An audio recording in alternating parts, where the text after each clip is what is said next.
What up? Hey guys, Bobo Rocket here with another Star Wars Galaxy Heroes video. I've got a little bit of time to kill before this new event opens up, the Places of Power video.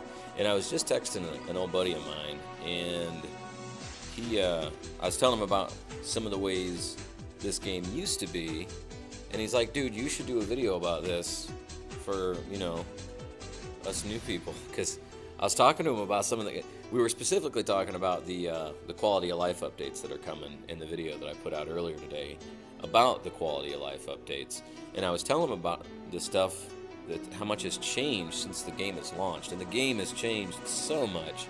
So I'm glad that they're taking this deep breath and we're focused on quality of life to kind of streamline the game a little bit more.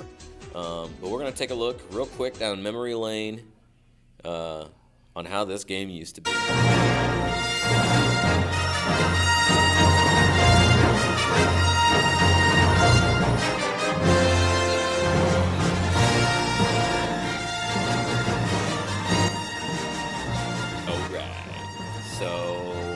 I think I'll just start on the left side of the screen. It'll probably be the easiest to keep myself organized.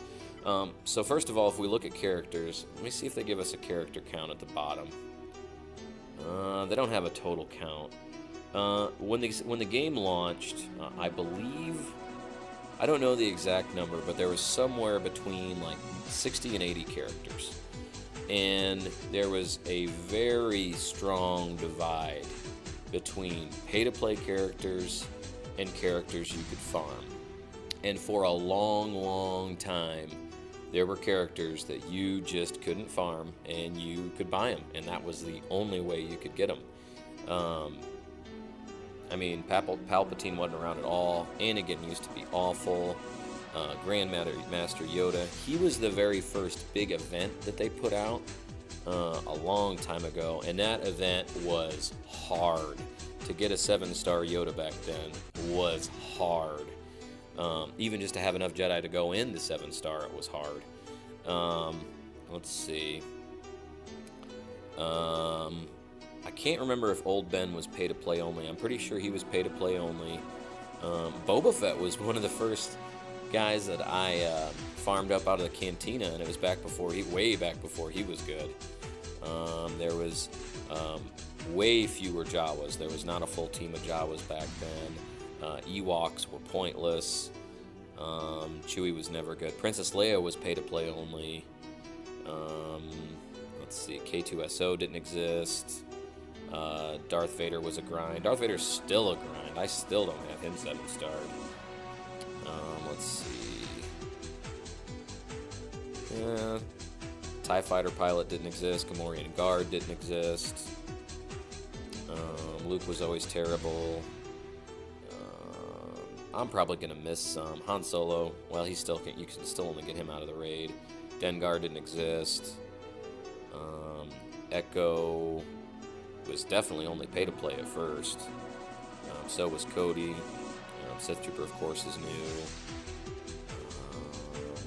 Ayla Secura for the longest time was pay-to-play only. Rex was pay-to-play only for a long time. Let's see, Sunfac was big-time pay-to-play only for a long time. Kit Fisto was pay-to-play only. Let's see.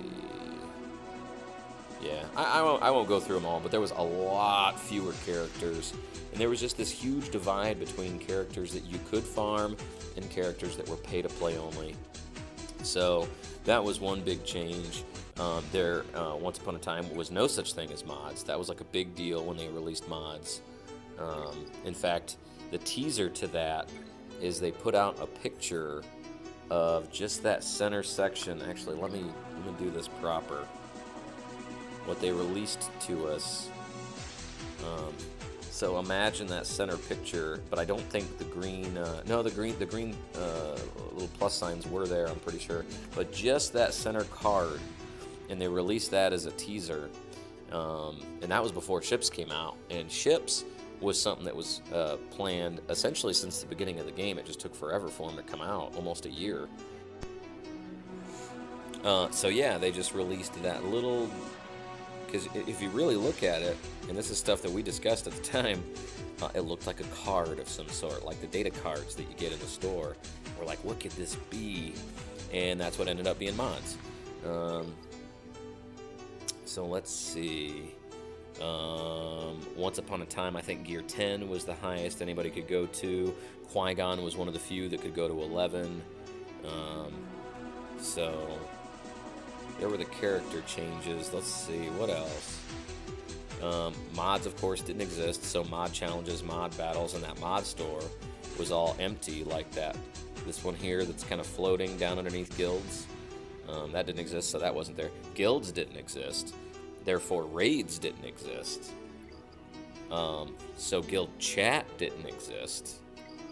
Let's see.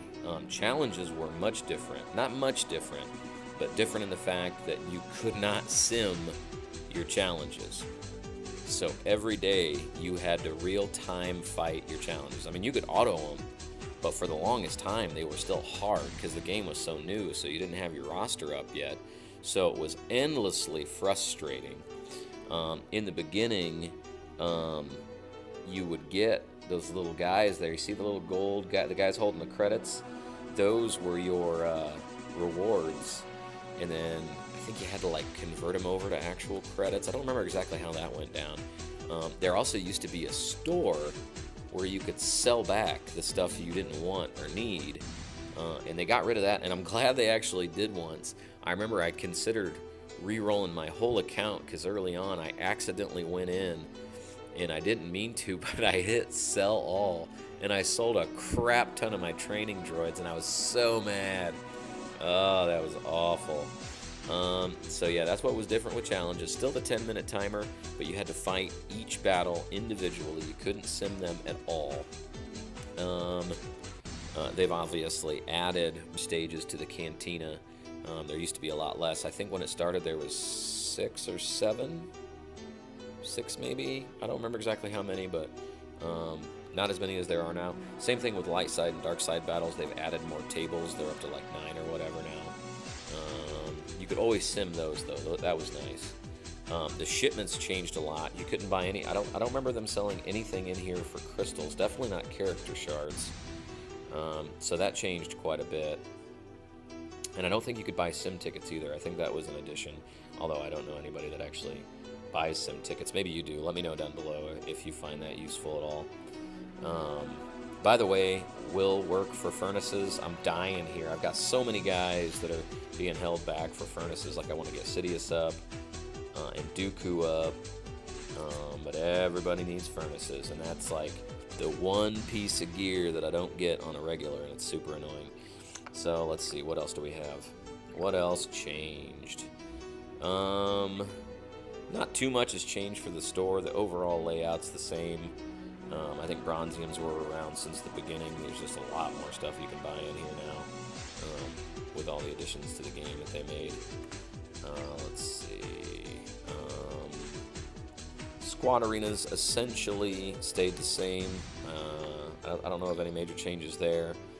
Allies changed. I believe in the beginning you could only have, I think, 20 allies was your max, and then they upped it to 50. So that was a big deal. That was super awesome. Galactic War payout definitely went up. At one point, they increased the payout significantly. It was about the same time mods came out, if I remember correctly. I think it was at the exact same time mods came out, because there was already such a ridiculous credit crunch, and then they released mods, and we're like, you can't be serious. How are we going to pay for this? And then they increased the payout in Galactic War, and that helped quite a bit. There's been a few instances over time, and I think it still exists, but I can't do it yet, where you could break Galactic War, where if you got the power of your team up high enough, it would screw up the algorithm of the game, and your last node or two would be like random, just super, super, super crappy teams that you could just blast right through on auto, and that was fun. Let's see. Events. The events table didn't exist at one point. Well, at one point it did. It was just somewhere else. I think back where mod challenges were, or maybe where the mod store is, or something like that. But events were nothing back in the day. I mean, there was the Yoda event. and just a couple events here and there came out, but they were rare and very few and far between. Ships, of course, is new. Ships came out, I want to say, in like November, and it was something that we knew was coming for a super long time, but it finally came, and that was awesome. And then the shard shop never existed. There was no need back in the day because you didn't have excess shards for people, so that was something that was new. Excuse me. And then, of course, since there was no guilds, there was no guild activities, so that whole system didn't exist. And level cap changed a lot. In the beginning, I'm almost certain, yeah, level cap was 70 in the beginning, and then the day came that they bumped it to 80, and it was like, oh, it was so bittersweet because it was like, hooray, but then at the same time, it was so much work to not only get your player level to 80, but then to start leveling all your characters. And then back last fall, I'm pretty sure it was, they raised the level cap again from 80 to 85. So be warned, guys, if they stay on the same kind of release schedule they've been on, there's a pretty good chance this spring they're going to raise the level cap to 90. I kind of hope they don't, because it kind of super sucks to have to get back up to 90 and then level up your entire roster. Every time it gets harder because your roster gets bigger, so then you have to, you really have to prioritize who you level up. What else was different? I think that might be about it. I don't think they've changed too much other than that. I mean, the core game is still the same. It's just they've added a ton of content since the beginning. So yeah, I mean, this has been a cool little walk down memory lane. For those of you who've been around since the beginning, if you would, leave a comment and tell me what your favorite or least favorite change has been. Or if you're still pretty new and this all blew your mind, let me know. Did it blow your mind? Because this game has changed so much, and I really love that they stick to it the way they do, and they continue to add and focus on the game. And like I discussed in the quality of life changes, improvements, whatever video, it's nice because when they do things like this quality of life update that they're going to do, it makes it abundantly clear that the dudes, ladies and gentlemen, that make this game don't just make this game, they play this game, so they know what it is. They see, on their own accounts, they see what's kind of awful and what needs to be tweaked. Oh, that was another change I just remembered. Once upon a time, when you got your energy refreshes during the day, Cantina Energy was not a part of that. It was just the regular light side, dark side, that you got little bonus packets of energy on it, and not Cantina Energy at all. And they also reduced the price of refreshes.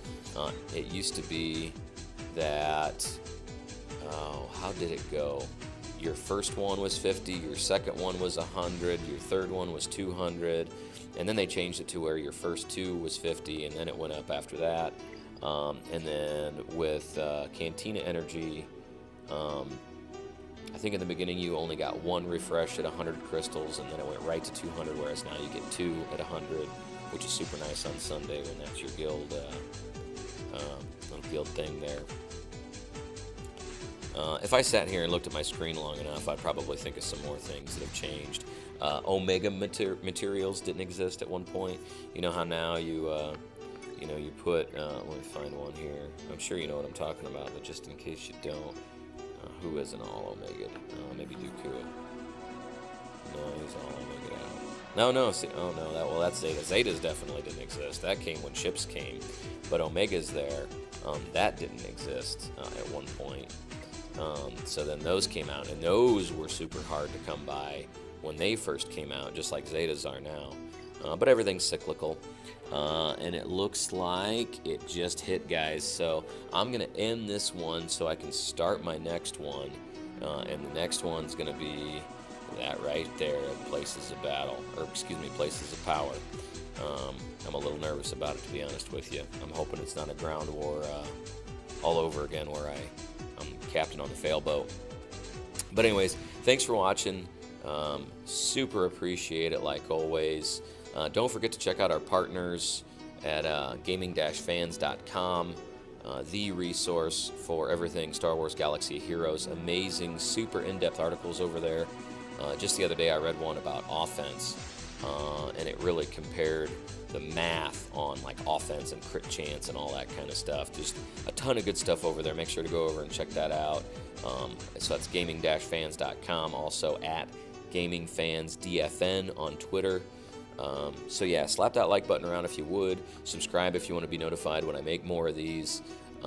Share on your social media if you would. It helps a ton, and it's just super awesome. And follow me on Twitter if you want, at the Bobo Rocket. And all day, every day, guys, have fun, melt faces.